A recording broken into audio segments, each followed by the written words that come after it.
Hello everybody, welcome to Cartridge Quarters. Adam, aka CS Radical, here with you guys. Jen and Chris joining me on this not Thursday as we talk about all the news in retro games, especially to just start hot off the press. Guys, we did it. PlayStation added a retro game to the premium service. They did a thing. Yay, one of them. But also, how you doing, Chris? I'm doing good.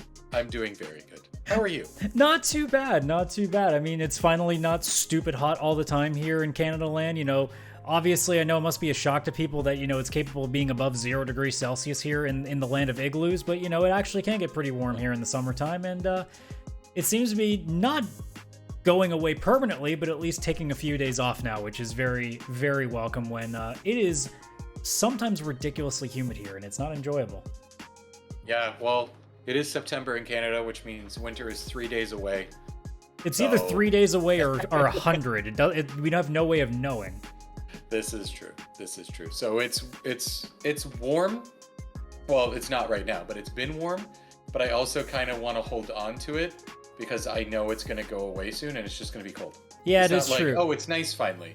As much as I'm okay with the not, 80% humidity days where it's 30 degrees outside, there is the part of me that's also going, okay, but can we not go to winter either? Can we just find this middle ground and keep it there? Yeah, if only Canada had a proper spring and autumn feel instead of just summer for 2 months and winter for 10. Yeah, it just feels like, autumn and spring are the extremes, it's 1 week of what we think is spring, and then it shoots up, and then it shoots back down, and it just waves for a while. Yeah, that's how it goes, and it's ridiculous. Well, aside from the weather, back to the main story at hand here. PlayStation Premium actually having, a classic, an actual classic added to its resources. Is it a big one? No. But it's a PlayStation 1 game, so it's almost impressive to see. Now, technically, if you count the Sly Cooper collection, which will also be in there, in about a month's time, that will sort of count because the original Sly Cooper was September of 2002, so we're almost there.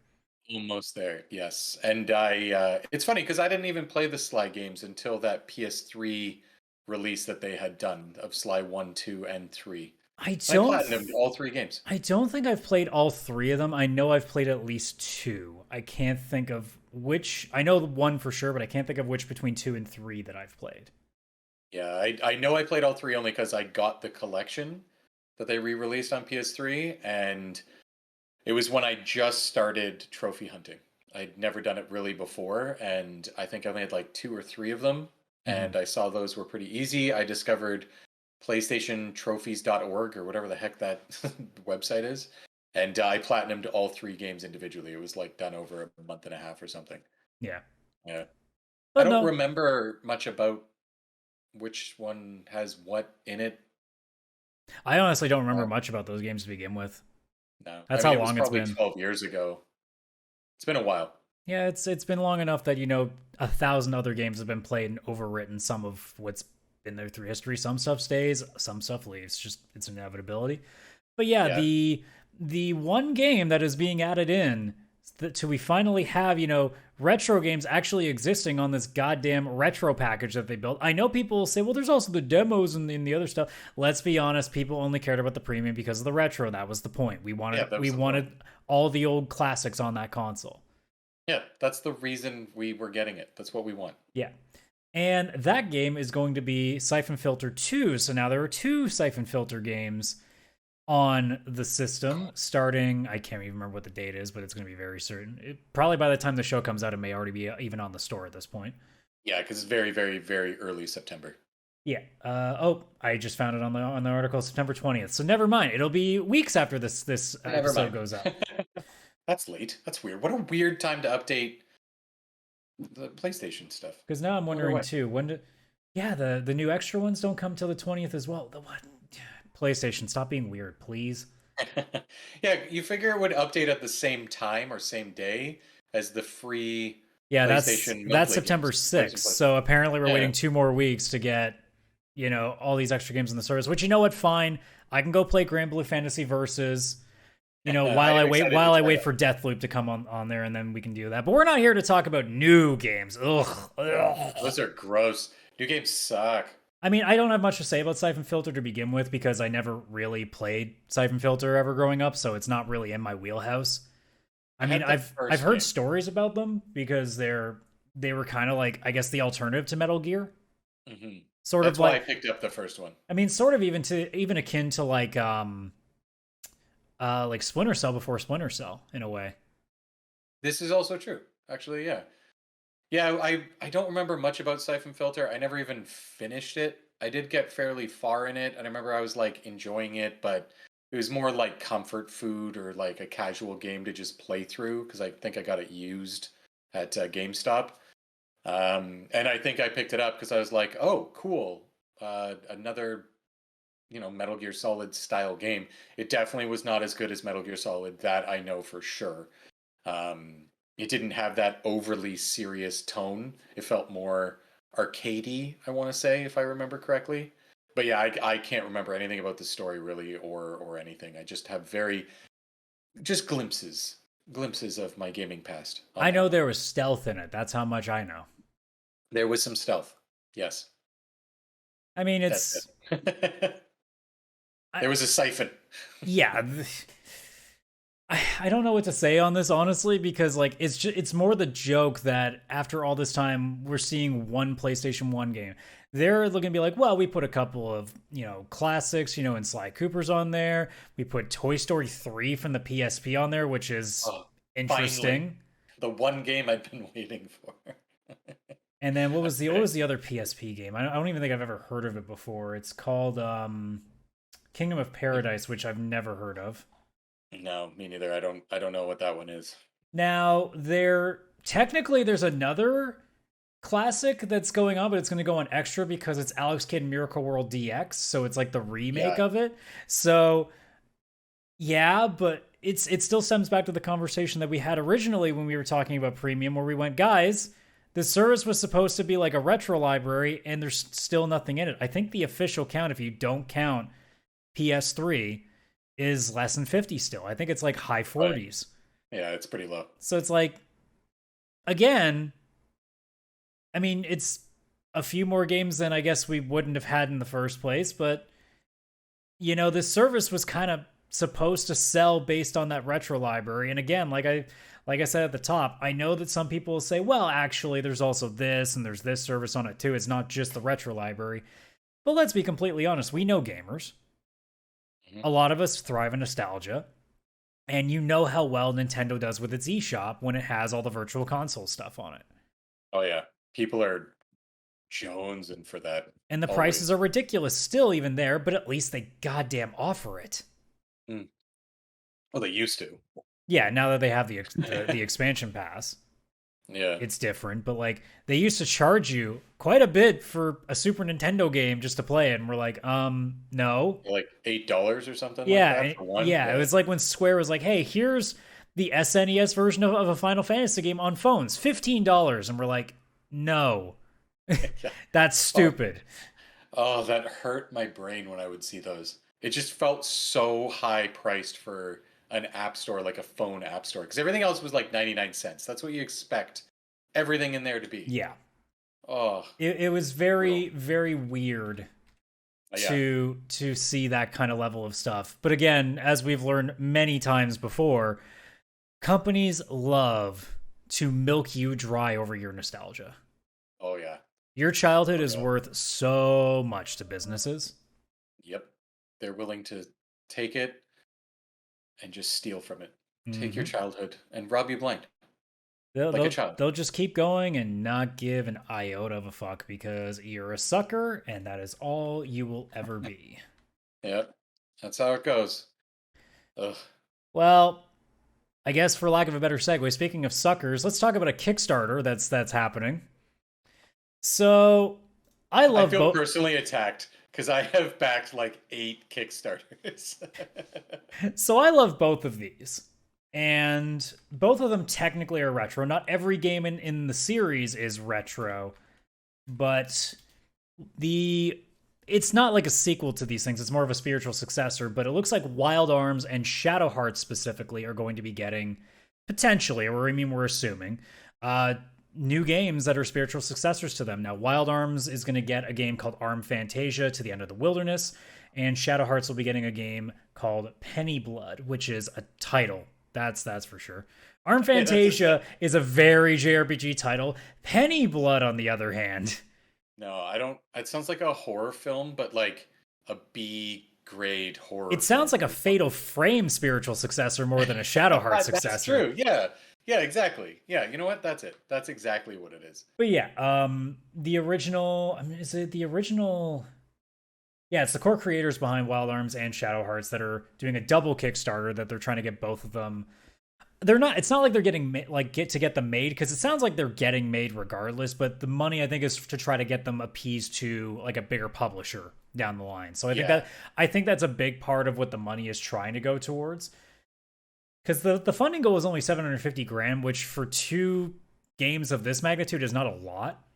No, so I think a lot of it is just getting reach out there so that somebody eventually will take it on and get the extra money in. Yeah, that is true. Plus the publicity that, news sites will be like, oh, look at this Kickstarter for this from these developers and all that kind of stuff. And at this current time, they've met it and beyond already. And this was only opened up not that long ago. When was it officially? I think it was like not even a week ago at the time of recording this. Like I think it's like maybe even like at most 5 days. And I know I said 750,000, but the site's automatically translating to Canadian here. So the goal in Canadian was 943,000 basically, and they're already almost at 1.5 million Canadian. So at this point they've already hit over $1 million US. So they've already hit their goal, and they've still got basically a full month. That's jeez. So clearly there's an audience out there, and I think we've had this conversation before. Not to just immediately bash Square again, but because it's fun to do. It's because there's honestly, to this day, still such a massive opening for JRPGs to come in, because Final Fantasy and, well, I guess Square in general, with the fact that they've completely just tossed aside the best of what they've been able to do, and the door has been open for so many more things to come in. Like Persona has definitely taken that number one spot, I think, for a lot of people. And then you get into like where I stand, where it's Trails of Cold Steel, and then you get into like what Fire Emblem sort of has done in its own little thing here. Mm-hmm.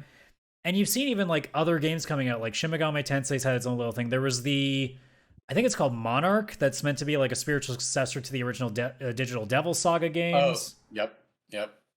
But we've seen like a lot of different things coming in here, and I think honestly, like there's no better time to take a crack at trying to revive a few things here. Like, hey Capcom, this would be a great time to bring back Breath of Fire. The actual Breath of Fire.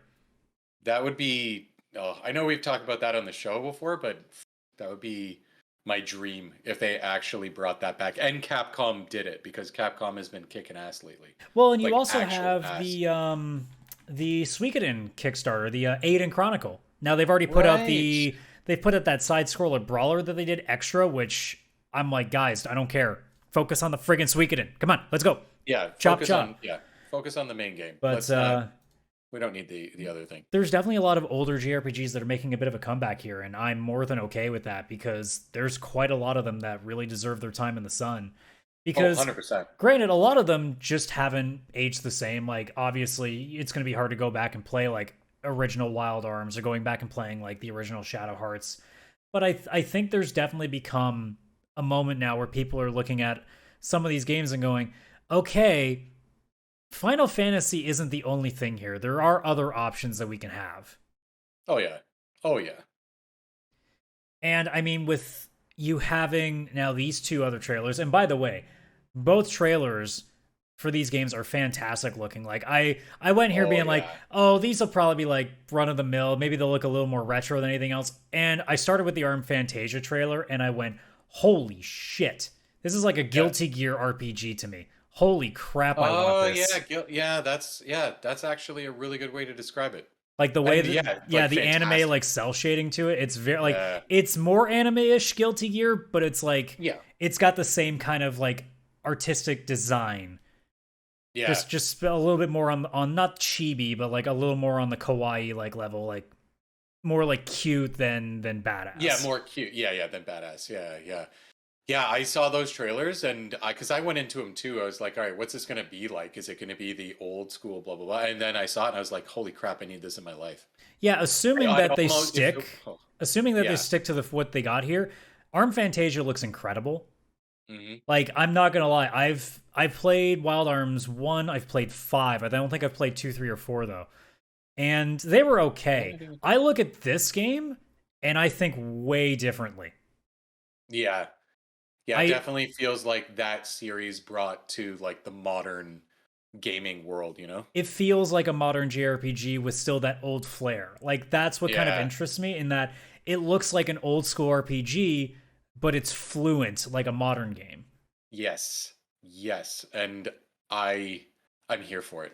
I don't even know what else to say. Like, I almost kickstarted and just joined right in because I've already done that before in my life. If it weren't for my backlog and me having a serious like lockdown, no buy game, I would have instantly just been like, oh cool, here's my money for these 2 games in advance. Yeah, there was a moment where I considered it, and then I realized how much it was going to cost me and how long it was going to be before I got it. So I went, no, Yeah, it's fine. I can wait. Maybe one of them will be on Game Pass if I'm really lucky. So that's another thing too. Yeah, because back when I used to kickstart games, it would always be the Steam key. There was no chance of it being on some sort of a subscription service, and it was cheaper to get it on Kickstarter than wait till it would release, because it'd be like $20 on Kickstarter and it would release at $30 or $40. So, but I remember I got too far into that, and even then I'd have a big backlog, and all of a sudden I'd get a notice like, "Oh, your game on Kickstarter got released. Here's your Steam key," and I'd be like, "Oh, the backlog just went up." yeah. So I stopped. But also, yeah, like Game Pass, PlayStation Extra, there's a chance that they will be on those eventually, or wait for a sale. You know, they'll probably have sales. They happen all the time. 100%. And then, I mean, moving on to Penny Blood, like, I don't remember you ever mentioning that you've played Shadow Hearts before. Have you ever played one of those games before? No, though I've seen a lot. I've seen a bit. I had a friend who played it. I used to watch him. I've seen it on Twitch. I watched a fair bit on there and stuff like that, but never personally played. But I feel like I basically have. I know a lot of people will kind of call it a horror RPG. It's really not. Like, as somebody who's played like all 3 games, they're not scary per se. There's horror visuals in terms of like some of the monsters you'll fight, but generally speaking, it's more just like a darker, like more like gory or like monster-esque like RPG. Yeah. But Shadow Hearts also is very well known for being absolutely batshit anime crazy too. Because like, yeah, there's a lot of horror elements, but like the fact that, for example, because my favorite game is Shadow Hearts from the New World, literally 2 of the characters off the top is a American ninja who his weapons just end up being random objects that he finds, and he puts a hilt on them. So like he'll fight with a bus stop sign or a cactus or a swordfish. And then also there's a cat, because there's got to be a walking talking cat that learns the art of the drunken master. Yeah, that's how it works. So that's Shadow Hearts. That's most cats. That's just cats in general. So with Penny Blood being a spiritual successor, I obviously am not seeing any of the crazy part of it. Although the horror elements are definitely there, the like transformation, because the main character does like this weird transformation thing where he doesn't like fully turn into a monster, because in Shadow Hearts from the New World, one person would like actually like take deities and turn into like almost like if she turned into Shiva, like that kind of example. Yeah.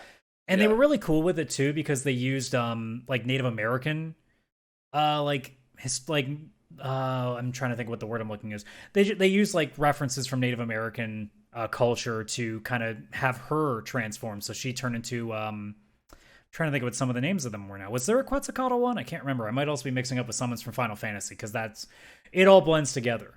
But like, Shadow Hearts is that series that I wish a lot more people knew about back in the PS2 days, because of course everybody was too busy thinking about Final Fantasy and Kingdom Hearts, especially in those days. And then Persona came in at the last minute and really took anything else away. Shadow Hearts, to me, I think has the coolest idea for a battle system, because it's not just a fight and watch. You actually can miss attacks or get criticals based on the parts of the ring you hit. As people are seeing on screen right now, if you're watching on YouTube, you'll see when you attack, there's, depending on whether it's a physical attack, a spell, or an item, there's a color that represents it. In the case of like physical attacks, it's orange, but there's a little red bit at the end that's critical hits. And if you hit them all, you get the most possible damage you can get off of those. If you don't hit them at all, you're just getting like the base damage. It's like Super Mario RPG, where if you do the timing right, you get a little bit extra damage. Except with this version, if you hit the parts of the ring that don't have anything in them, you miss. Or you reduce damage if it's like multiple hits. Actually, I think if you straight up miss at all, you miss the attack entirely. So if you have somebody who has like, because you can up the amount of attacks you do, because like certain ways that you can, I think you can customize even the ring if I remember correctly. It's been a while too, by the way. But like you can customize it so that you can just go for, you want like a more guaranteed hit, so you go down to like 2 where they're easier, but you're gonna get less damage. But they have like there's like a better thing for that. But if you go for like 4 attacks or 5 attacks, I can't remember what the limit was. It gives you more options to get more critical, so you really ramp up the damage on those attacks. So it's like your way of going, you might not like this person's ring, so you might set them up for less attacks because you don't like the timing on that, so you reduce it so it guarantees more damage with them. Whereas if there's someone whose rhythm that you've got down, you put more hits in because you know you can hit those more often. But it's kind of a risk-reward system, and that's what I really liked about it. Mm-hmm.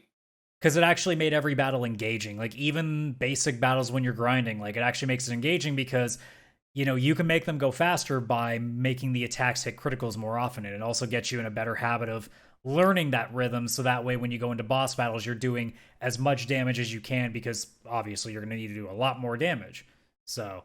And also, cool. And also just the fact that like I said, it's so batshit crazy, which is why I'm very curious about what Penny Blood decides to do, if it decides to also take that weird spot later in the game, because usually the first couple like zones aren't too crazy. There might be a joke here and there, but generally speaking, it doesn't start to really turn into the batshit side until like the middle part of the game, and then it gets serious back towards the end.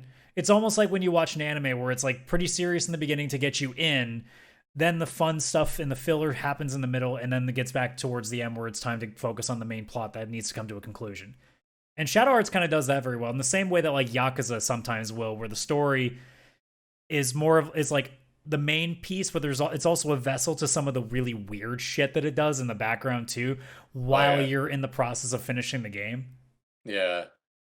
Man, you're really making me want to play Shadow Hearts. Honestly. And they're all good. I mean, some are better than others. Most people's consensus say that the second game, Covenant, is the best one. I'm of the opinion that From the New World is, but that's also because it's my first Shadow Hearts, so there might be some bias in there.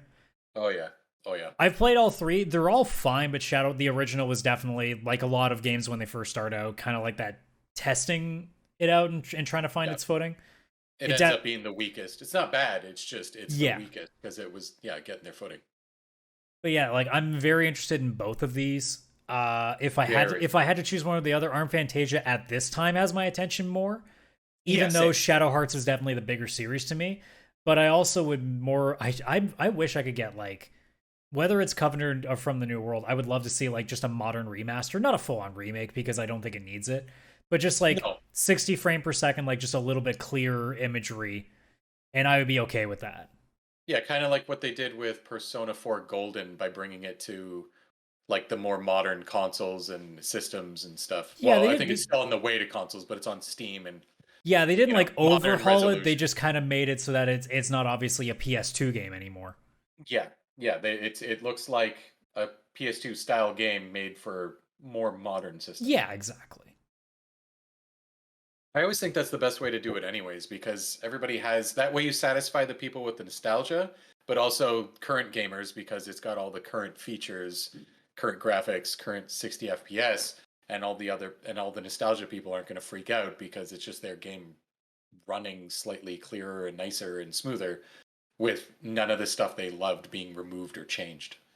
Yeah, that's how I prefer it anyways. Yeah, it's a lot of things too. Like obviously you're going to see like flip sides with like what we've seen with Final Fantasy VII Remake, for example, where it's definitely a much different change, and that can be welcome too if it's done correctly.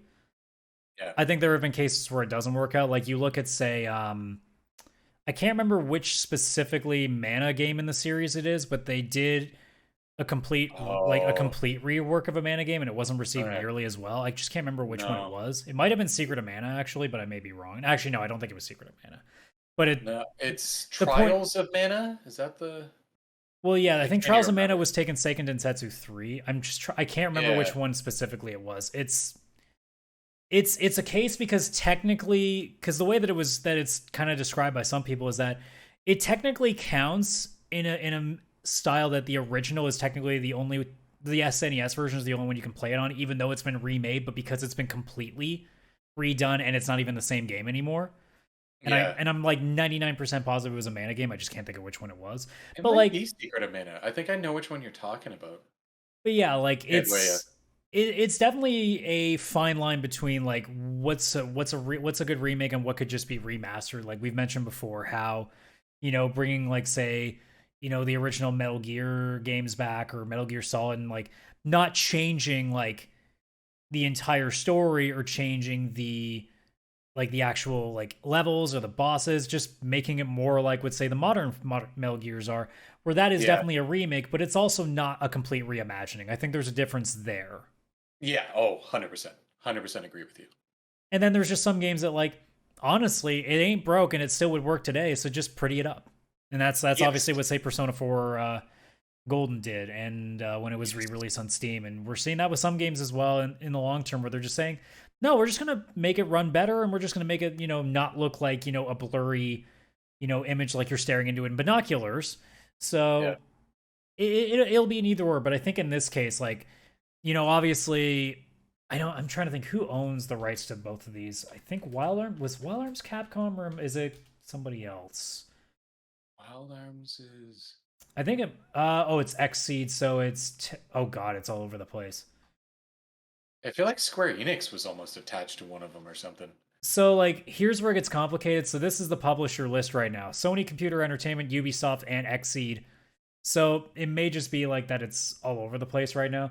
It looks Yeah. like it's owned currently by Sony Computer Entertainment. So hey Okay. Sony. Yeah, like that's a good one from that. Good one for them to have. Sony, Yeah, like why Sony get on that? put a small team on that. Like make an old school one. Make like a $30 one. We've talked about this before. Not everything needs to be like modern, super realistic 3D. Make a goddamn like $20, $30 like indie-esque looking game. Come on. Yeah. God, that'd be so good. And then Shadow Hearts. I want to say that's Xseed, but again, this is all over the goddamn place. Oh god. I'm having a hard time. Like Xseed is again listed to it. Okay. Published by like who does it even say who owns it right now? I don't even know who owns it at this point, but either way, like it's just kind of like out there. The core creators are obviously a part of this Kickstarter that's doing these two new ones now. So like realistically, and I know a lot of people like say, "Oh, the core guys are making it." Keep in mind that doesn't mean this is going to be exactly a Wild Arms game or a Shadow Hearts game.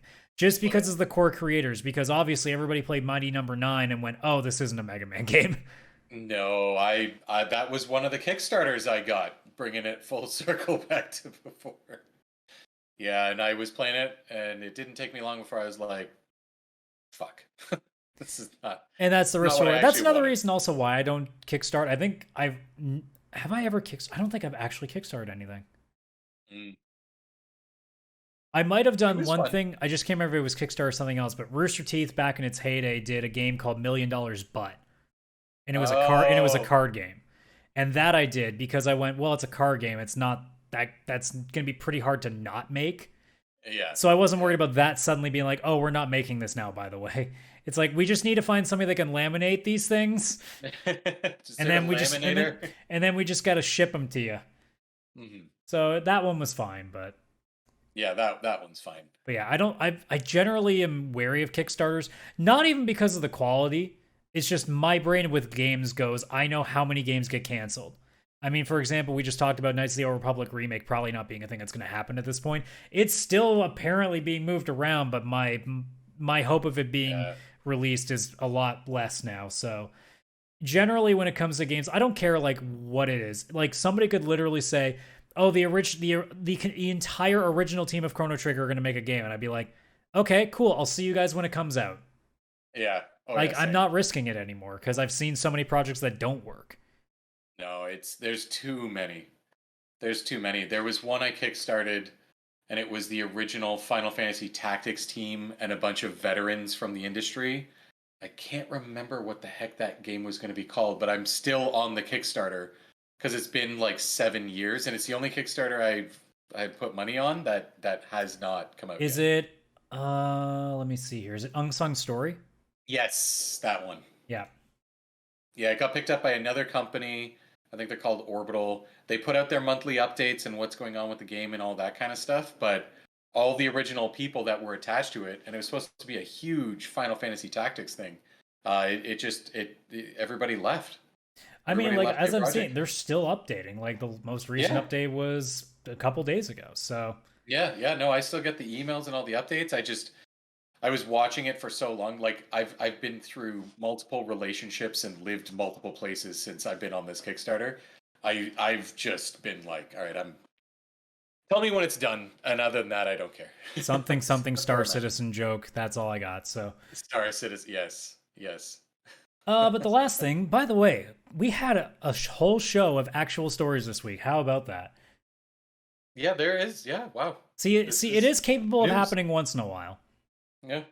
But this coming out of Konami's potential show at Tokyo Game Show this year that Mm. they will announce a new game from a series loved around the world. Now, this could be anything. It could even be something that's not even technically retro for all we know.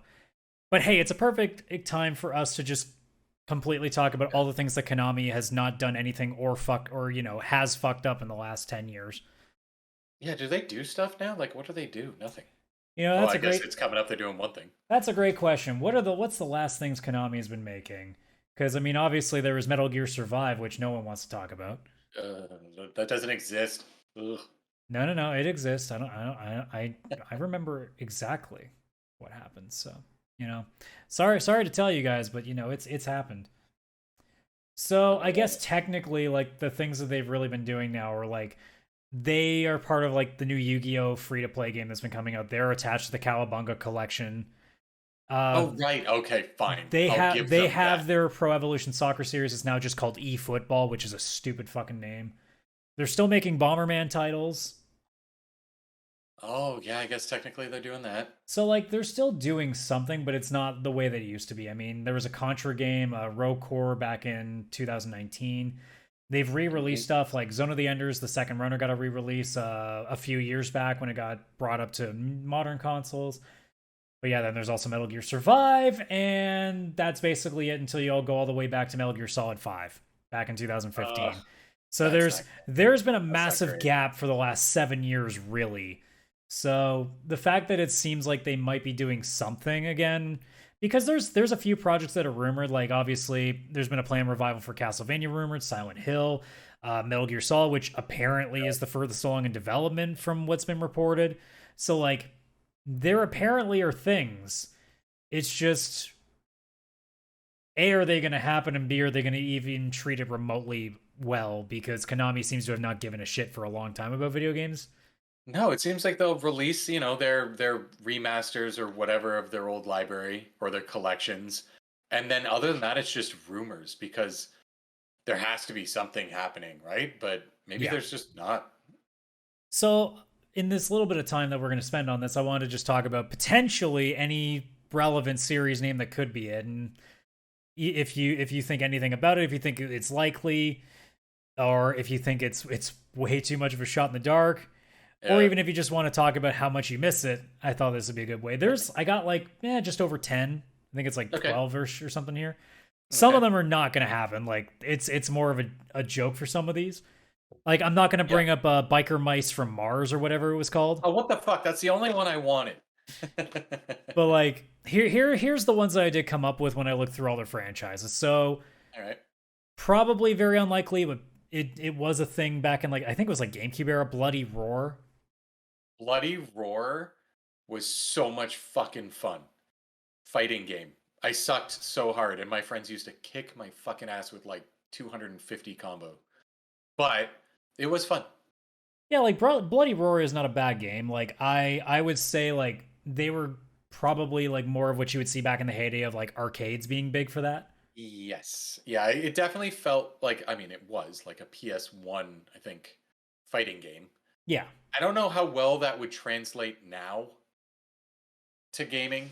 Like obviously it could be a fighting game. It would be in a different art style. It would probably be more cartoony or cel shaded or something along those lines. But I don't know. There's just so many more different fighting games now and everything that I don't know if they'd be able to get much of a footing No, with unless they really Play made the War. game like and designed it specifically for like an esports crowd, that would be the only way that it would even have a remote chance. But even Yeah, then, they'd have to do there's something. still so Yeah. much of a market in those that it'd be hard to infiltrate as well. Oh, Like 100%. that one is not going to be very likely. I just thought it'd be a fun one to bring up because again, nostalgia. Oh yeah. Very nostalgic. Very nostalgic for me. The next one would be Bomberman, which technically isn't even really a thing that needs to be on the list because they are actually still producing stuff for Bomberman. Yeah, exactly. Yeah, I can't remember. I don't even know the names of most of this stuff, but it's like Bomberman. They're almost like small battle royales now, I Yeah, guess. because there was, I think it Yeah. was like Super Bomberman R, I think is the one that came out for Yes. Switch recently. Yeah, and I remember when they released that on Steam, and I was so excited. I was like, "Hey, I haven't had a Bomberman in a while. It'd be fun to have friends over and just play that." And then it showed up, and it was like $75 or something. I was like, "What the fuck? This is so overpriced for like this small Bomberman game." Like, I don't care how many levels you put in there. It's the same thing, just different coat of paint. What the heck? Yeah. I mean, Yeah. Bomberman's also just one of those things that like I'm honestly surprised it stays alive, but it's almost it's in that puzzle crowd, which they're pretty Yeah. goddamn devoted, so Yeah. I mean, if that game had released and it was $29.99, I would have picked it up, like, obviously on sale, but maybe 50% off or something and grabbed it. But I saw it at $70 or $60 or something ridiculous. I was like, I'm not even going to bother with this. I'm not, even if it's on sale, like, I just don't want it. yeah. Obviously, the first big one on the list would be Castlevania, which I mean, That it would be sounds like there's already something in cool. production. The question is what would they do? Yeah. Because Castlevania is a weird game in terms of if they're trying to make it modern, because those games have not generally done very well. Like the Lords of Shadow games, I believe they were Yeah. called, they didn't do very well. No, it was, I feel like that was one of those games or IPs that did not translate well into the 3D space. 2D, you could put out as many Castlevanias as you wanted, and it was like, bam, these are so good. I feel like they went 3D on a bunch of consoles, and everyone's like, just we'll play the DS and Game Boy Advance ones. Well, it's been really interesting watching like how many of like some of the biggest franchises when they transition to 3D, some of them did so well, and then others Yeah, have done unbelievably poorly. I mean, we obviously make the joke with Sonic, yeah, but like Sonic. Oh, so many games when they try to make the transition have failed exponentially. Like Mario is just one of those games that like, man, can you imagine if they actually didn't get it? Like if they just didn't nail it? Because yeah. if they fell flat on their ass, who wonders how some franchise would have changed over the years? Because everybody was trying to follow Mario 64. Oh, 100%. Everybody. Everybody. Especially Glover. You know, I I don't don't care what know. anybody says. Bubsy was always a good game, and then when Bubsy 3D happened, that just ruined it. Bubsy 1 and 2 were fantastic, and Bubsy 3D is like the worst game ever made almost. Yeah, it's Crazy. it's not great. When they asked what could possibly go wrong, well, Bubsy 3D proved that how much can. So And what was with the games when they hit 3, they went 3D? Because that's what happened to Earthworm Jim 3D as well. And that's when Earthworm Jim went to shit. I mean, we had the conversation a while back about, some games don't need to get that modern flair to it. I think that's happened with a lot of Yeah. games as well in just the transition to 3D, that not all of them needed to become like these, No. X, Y, and Z axis games. Like some of them actually still work just fine to this day as side scrollers.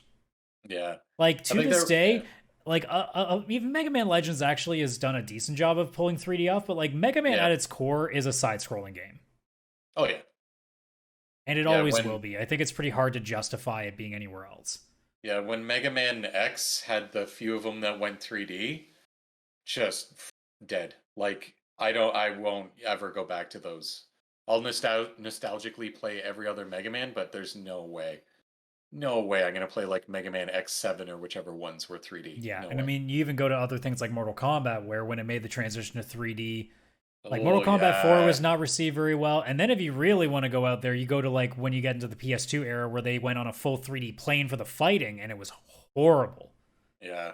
I've never tried those and I never will. That's how much I hated 3D fighting games. Still Yeah, do. it's a real shame that like some of them haven't evolved. And Castlevania, if they were to make another one, I really feel like I'd be more comfortable with them just making like, what's the one that got really popular on the Symphony of the Night? There we go. Yes.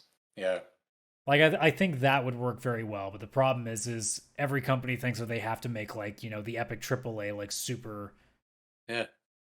It just They, it doesn't work sometimes. no, they should go the way of Metroid Dread, where it was they kept the original Metroidvania formula, newer graphics, added some cool things to make it feel like at times it was 3D, like some quick events when finishing off a boss or doing a special combo on a boss, but keep just that classic formula side scroller, pretty up the graphics a little bit, but nothing too crazy.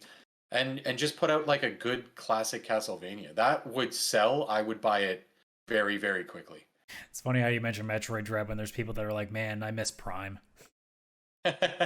Okay, but those were good too.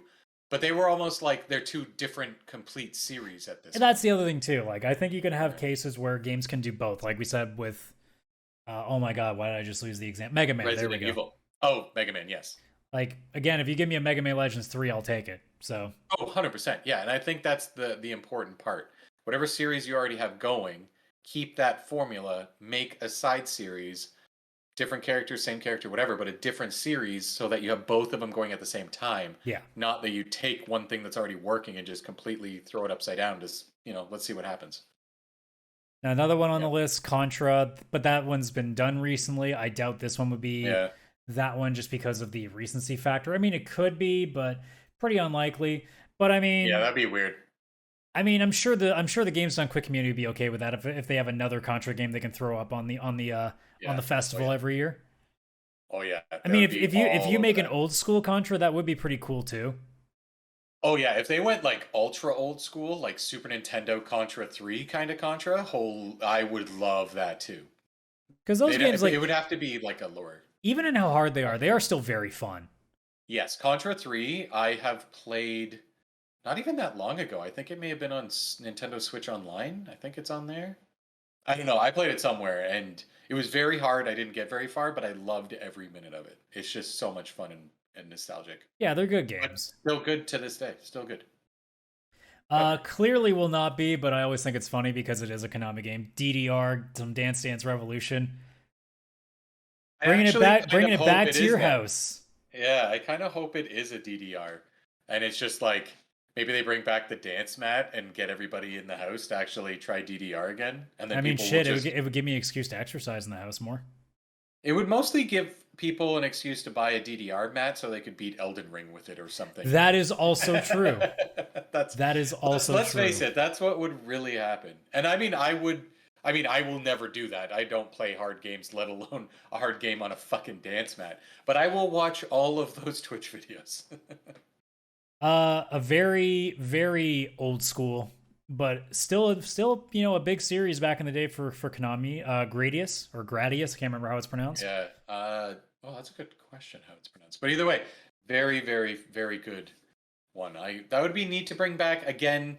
I think that'd be one where you wouldn't go overly like modern gaming style. I mean, I guess they could. I don't know. That one's tough. Yeah, I mean, I can see what they come up with. I couldn't see unless they wanted to really like, because they said, "Oh, it's a world known like franchise," and I'm like, they pull out Gradius, and we're all like, "Huh?" But that seems like something Konami would do. So who knows? Yeah, I mean, it is worldwide known, just not like it's known, but not like no, like no one wants revered. One. Yeah, no, not at all. It's like them announcing there's a new Pong. Everybody knows what it is, but no one's craving a new Pong game. Now, this one I put in there because I know it's not going to be, but my God, I would freak the fuck out if a new one of this series came in. But The Legend of the Mystical Ninja. If I actually had to seriously pick anything where I could pick one thing on this list and guaranteed happens, this is the one I would pick.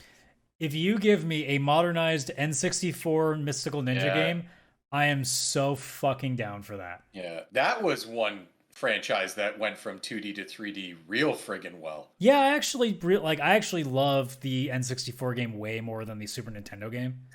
Same. I've played the Super Nintendo game. It was fun, but like it opened up a whole new world, a whole bunch of characters.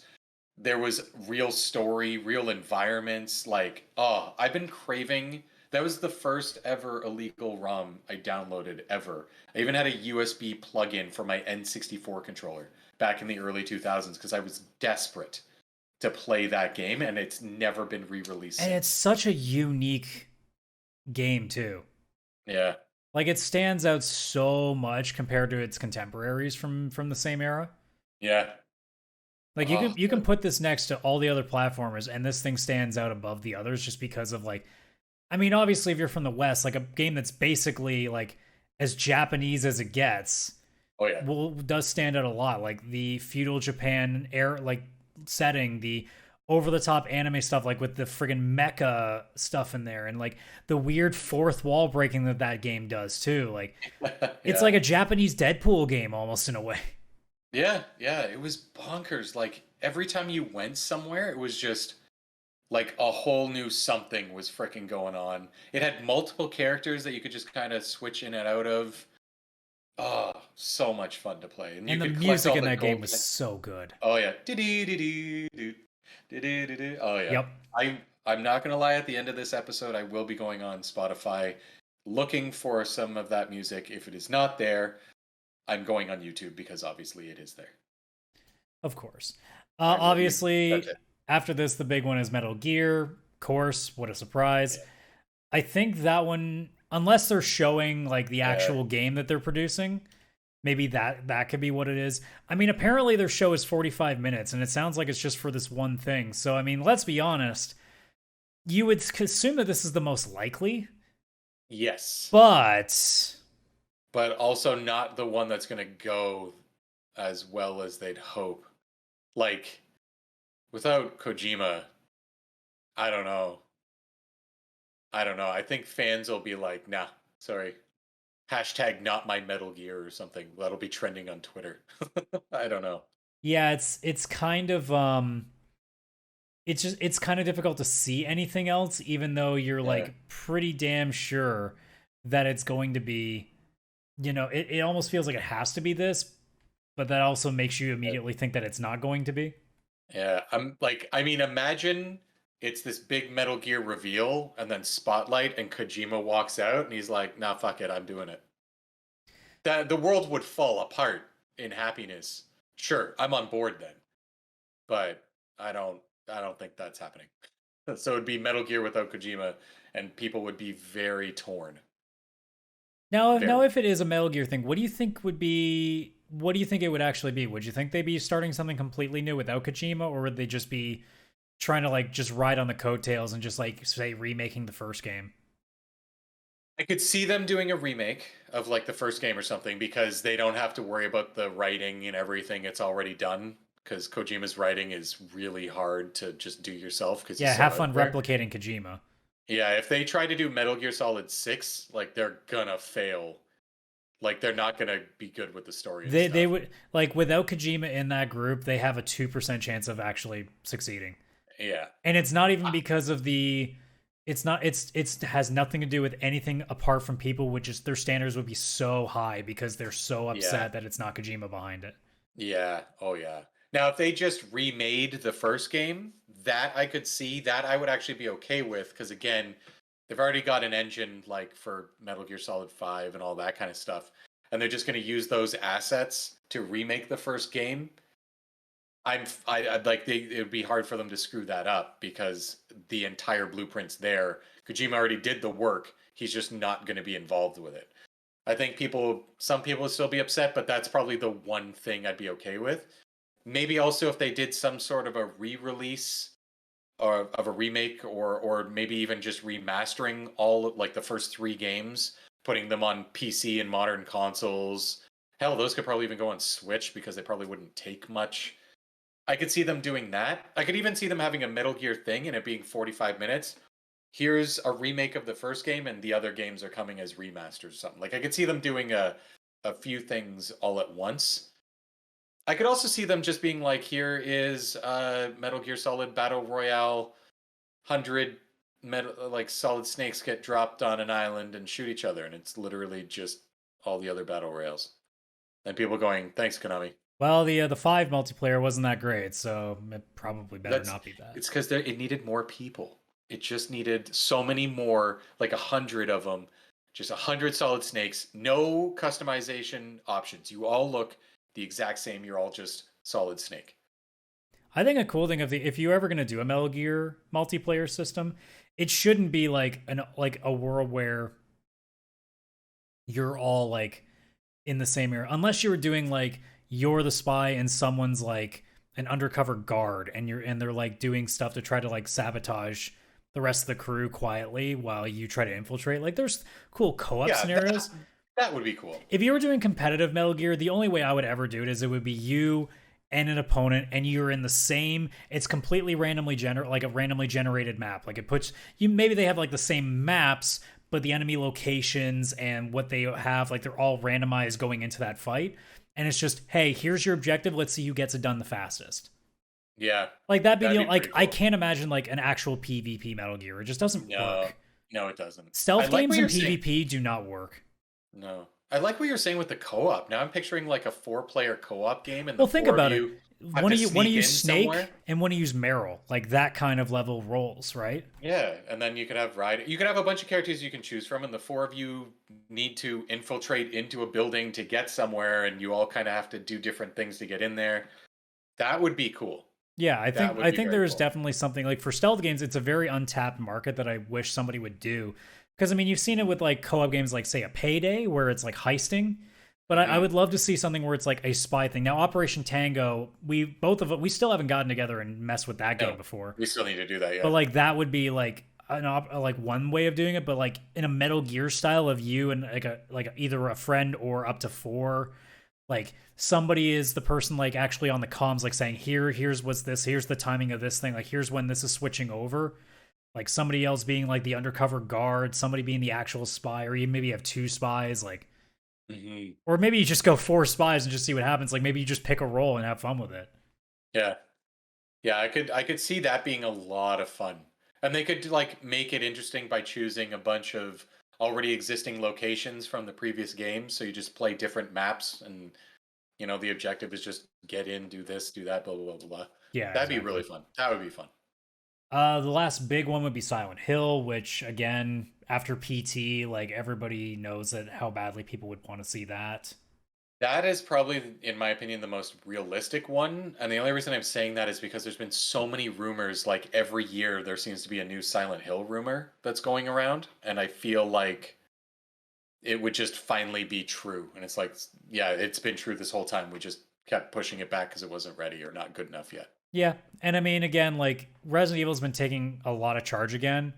So, having Silent Hill back would be really, especially if Silent Hill came back really good. Like, it'd be nice to see these two at their peaks again. Yeah. And that's definitely a genre, like, that's one of their IPs where if they did it super modern with really good graphics and AAA, that's probably the one that would translate the best into that. Because when it comes to horror and all that, like, the better the graphics, the more scary and terrifying the thing is. So I could see them doing that as well. Yeah, like thinking about like a modern Clock Tower as well, like all those like old horror games. God, scissors. God, the game scares the crap out of me. So I have 3 more on the list. We'll rush by those because we're already starting to run close up to an hour, and we still got to do our age check. So we'll get to that in a minute. Suikoden, obviously, but I doubt that would even be a thing unless Konami decided to be real douchebags with Aiden Chronicles being a thing. Yeah. Just being like, you can't do us, we can do us. Yeah. Vandal Hearts, which I think is a real shot in the dark because that series has been relevant in a long time. Yeah. Be cool, but yeah. The last one, and this would be a personal one for me, Zone of the Enders, but again, Kojima's not there. No, he's not there. And they've already done like a remaster or whatever of the first. Yeah, they re-released the second one.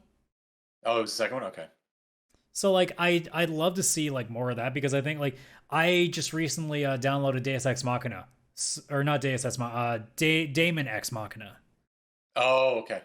and that has the same kind of vibe to it, and hopefully that goes well for me. But playing the second runner was like, I didn't know how much I like those kind of games, and then I played that game and went, "This is so friggin' cool." And I haven't been able to get something that replicates that, and that game's been out for a long time. That was a PS2 game, so Yeah, yeah, it's been a while. if that was announced, I would actually shit my pants. Like I'd be so friggin' surprised and like super happy about it. But I also wouldn't expect that would go well. I would be happy, and then after the trailer was done, I'd be like, "Oh no, they're gonna mess this up so bad." I'd be happy until I heard you shit your pants, then I'd be ecstatic. It's one way of looking at it. But yeah, that's pretty much like, if I had to say anything likely, like it feels like if you're talking about the main ones, it's Metal Gear without question. Yeah. And then I think if they were just gonna pull something out of their ass, like can be a little bit more random, they might just suddenly be like, "Hey, DDR is making a comeback to consoles." Like that's kind of where my brain's at. I don't think they would pull out something like way off there, like a Bloody Roar, a Zone of the Enders, a Mystical Ninja. I don't think you would see that. No. But what I think it might be, it'll either be Metal Gear or it'll be Silent Hill. I hope it's more Silent Hill than Metal Gear. But if I had to pick what I want it to be, it'll be Mystical Ninja 100%. All day, every day, that's what I want it to be. A 3D Mystical Ninja just as fucking bonkers as the 64 one. And it's like, like the graphically, it's super anime now. Yeah. Or I'll even take a remaster and re-release of just the N64 game on modern consoles with modern controllers. Fuck yeah. I would just take that. I would give them fucking 50 If I can play that game without having to play on an N64 controller ever again, I'm in. Yeah. Just modern controller, same game, but like 4K, 60 FPS, no like 10 FPS slowdown like the N64 would have. And I will buy that day one. I will do whatever they need. I will pre-order. I will take it. Well, you know what else you're going to take is showing your age, because now we're at the end of the show, which means it's time for This Week in We're Old. We're going to rush through this a little bit now, because obviously we spent way too much time like going nuts about games that are never going to come back. But hey. Hey, we never know. Well, we'll talk about probably a couple more games that are never coming back as well. But hey, we'll see as we go down this list. So starting with August the 29th, we got 5 games on this list. All of them most of them from very close around the same time. 2000 North American release for the N64, the first Mario Tennis, which always can't complain with Mario sports games. They're always really fun. Always fun. 1997, another sports game, but this time on the PlayStation 1 Japanese release. Never played these because I didn't own a PlayStation, and they were just never, obviously, were that interesting to me when I had a PS2. But Cool Borders 2? Oh, I played Cool Borders 1 like way too many hours. I know that I'm pretty sure. I think it was 2 that was added to the PS Classic when it came in. I'm pretty sure one of them are on there. It is. Yes, it is the second one. Also in 2s, 1997 for the PlayStation 1 in Japan, Twisted Metal 2. Oh, such a good Twisted Metal. Oh, that's a good one. I also just realized that 4 out of 5 games on this list are a 2. So as we move on to 1996, PlayStation 1 release in North America, Tekken 2. Oh, wow. Okay, today's a good day. Or that day is a good day. A good day for 2s. I mean, it is the 28th. There is a 2 in there. But last but not least, all the way back in 1987, this is not a great 2.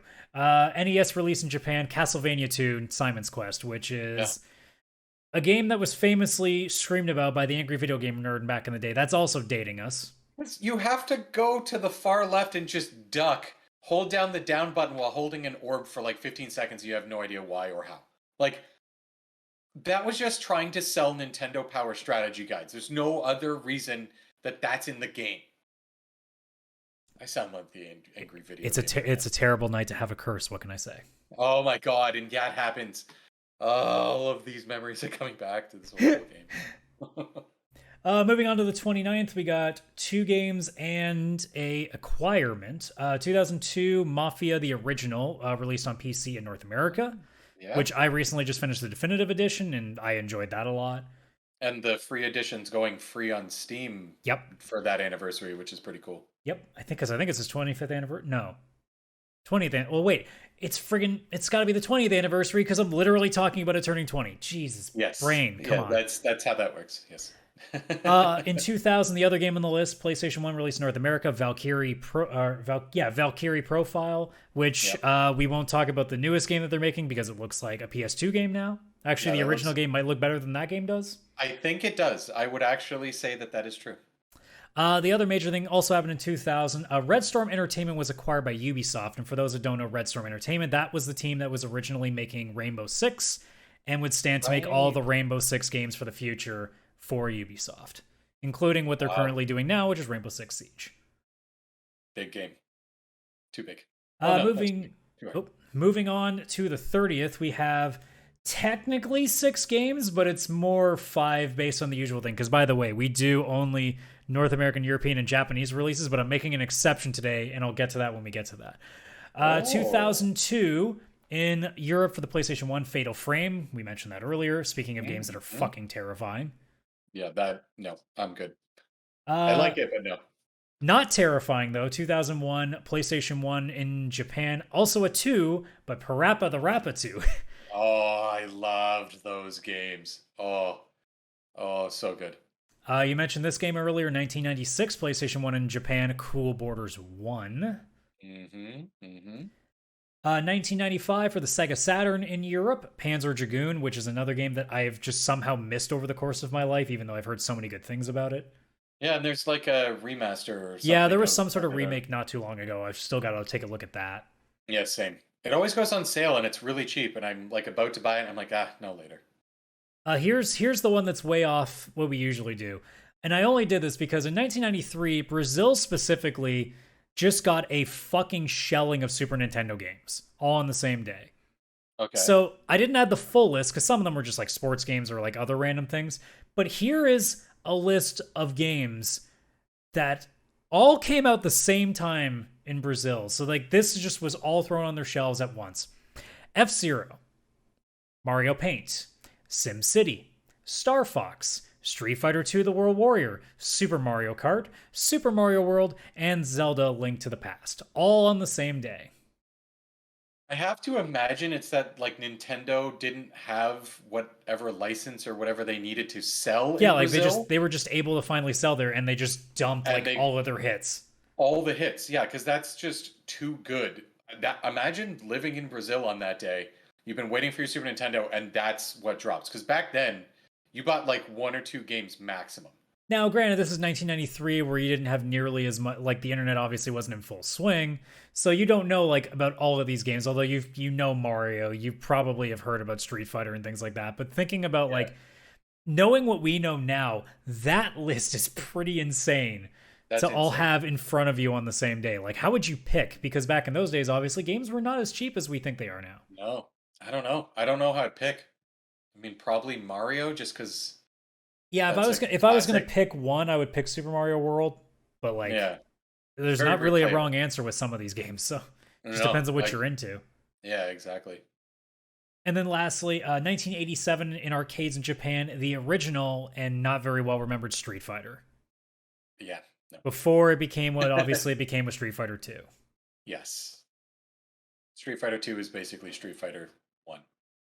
The real first one. Yeah, you look back at the original, you're like, how did that almost become like Street Fighter? Yeah. Like, man, that series almost died right from the moment it started. Yeah. But moving on, one game on the 31st. This is just me because I played the shit out of this game as a kid. 1999 for the N64 in North America. WWF at the time, Attitude. Now it was No Mercy, but this is still like in the heyday of. Oh, I played a lot of No Mercy. That's also, we finally saw some footage for the AEW game recently, and yeah, I definitely got some No Mercy vibes from that. That is, fans are making that game. Yeah, fans of the old games are making that game. There's no way. It's not. Yeah, that was it for that day. Moving on to September 1st, not the actual day that we're on right now. Don't worry about when we record. 2002, released for PlayStation 2, Xbox, GameCube, and Game Boy Advance all on the same day in North America. Turok Evolution, which I forgot about. Yep. I forgot about that too. 1995, Genesis released in Japan, and apparently in line to potentially get a movie, Comic Zone. That's comics with an X. I actually really like that game. I don't Yeah, think I got very I would far. not have called that for a movie though. No, no. But I mean, I'm interested, I guess, because it'll be a unique movie. Yeah, it's not like a license that, a lot of people remember, so there's not nearly as much attachment, so maybe that one actually ends up being Yeah. decent. And I mean, the guy's pulled into his own comic and has to like fight his way through the pages. Yeah, it is a cool I don't know. concept. Yeah, but how do you do that in a movie? In a game, it made sense. You were in a panel and you fought your way to the next one. Yeah, we'll see what happens. I don't know. We'll see what happens with that. I mean, if it was animated, it would work. Animated movie, yes, that would work. I did. This is a new thing that I learned when I did this research. In 1995, originally released on the Atari Jaguar in Europe. I did not know this came out on the Jaguar as its first console, but Rayman debuted on the Atari Jaguar. Right, I think I may have known that. I did not know that. I just assumed it was a PlayStation thing. No, I do know it wasn't on PlayStation. I just can't remember if it was the Jaguar that it had released on. Honestly, I feel like you could have told me the Saturn, the Jaguar, the 3DO. I don't know. You could have told me one of those ones. I knew the PlayStation was like re-releasing it or porting it over, which is obviously where it found its home. But yeah, I don't think I knew it was the actual Jaguar. Yeah. 1994, Super Nintendo released in North America. Another game that I never played, but I've heard many things about, Illusion of Gaia. I have played that a bit. I've seen a lot. Yeah, very cool game, very nice. Yeah, game. And apparently a trilogy too, which I didn't know. Yeah, there's a trilogy of games. What is it? Is it ActRaiser? No, can't remember what the other two are called. Let me see what they were, because I literally watched a video on this recently, and I just can't think of what they were called. Illusion of Gaia. ActRaiser? No, what the hell is that one called? Why am I not finding this thing? I literally use the internet. Google, you suck. Oh, there we go. Soul Blazer and Terranigma. Soul Blazer. That's the one I was thinking of. Why was I saying ActRaiser? I mean, it is a game. It is a game, yes. But lastly, since we zoned out for a minute there, 1992 Super Nintendo released in North America the original Super Mario Kart, which I think we discussed not too long ago on the show already. Yep.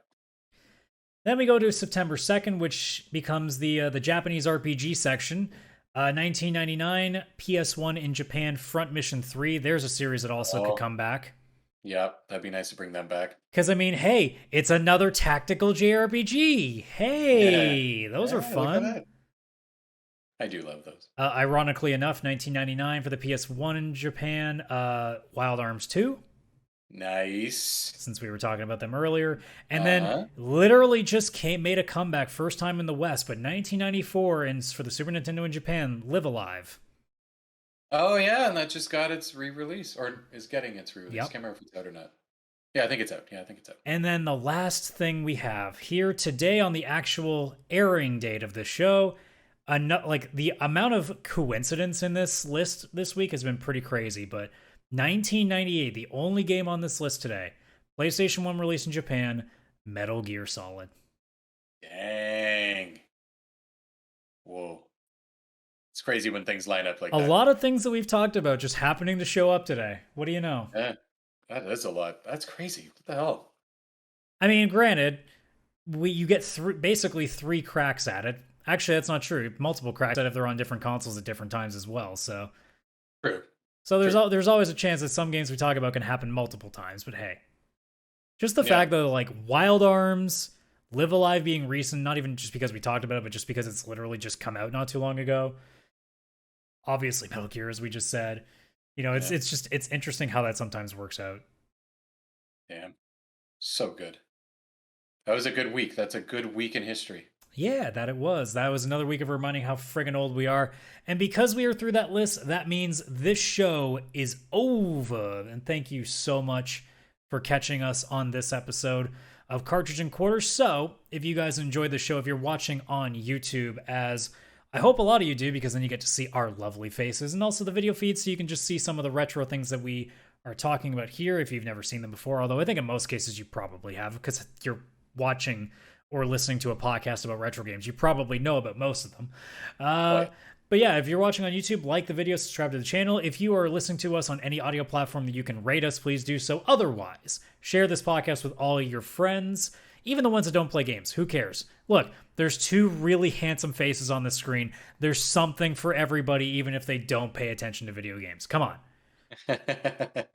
But otherwise, if you want to catch more about us, you can check us out at our link tree. That is linktr.ee/pixelplaypodcast, where you can see our socials, link to our email address if you want to ask us questions, and link to our Discord. I don't know if I mentioned. I might have said these things 1,000 times already, but hey, that is the thing about hosting. It all blends together.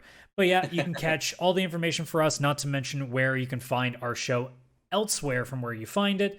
But yeah, thank you so much for checking out this week's episode. We will see you next week. Don't forget to check out our current news show. I almost said, I don't even know what I was trying to say initially there, but you check out our current news show for gaming, the Pixel Play Podcast, every Wednesday at noon. This show you catch every Saturday morning at 10 a.m. Thank you so much for checking out the show, guys. We'll see you next week. Take care. Bye-bye for now. Cheers.